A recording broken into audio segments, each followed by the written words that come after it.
এই মিজানুর রহমান আজহারি কক্সবাজার থেকে তার শেষ ওয়াজ করছিল এবং দেশ থেকে বিদায় নিয়েছিল এই কক্সবাজার ওয়াজ করে। এবং এই কক্সবাজারই আবার শুরু। দেখেন আল্লাহর কি লীলা খেলা, মানুষের ক্ষমতা চিরস্থায়ী থাকে না।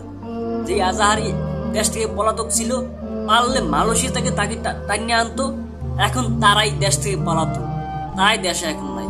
এই মিজানুর রহমান আজহারিকে কক্সবাজার তাকে পারলে মেরে ফেলতো, এরকম একটা সেখান থেকেই তার শেষ বিদায় ছিল এবং সেখানেই আবার শুরু।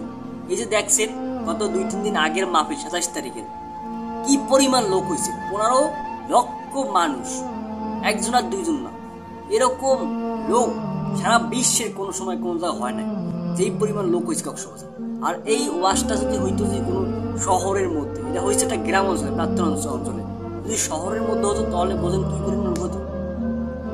এই জায়গায় মানুষের জায়গা ছিল না, এই জায়গায় নেট পর্যন্ত পাইতো না একটা মোবাইল, এতটা পরিমাণ লোকের ভিড়, অনেক লোক ছিল, যার কারণে কার মোবাইল কার চালানো, এই নেটের কারণে কোনো মোবাইল নেট পাইতো।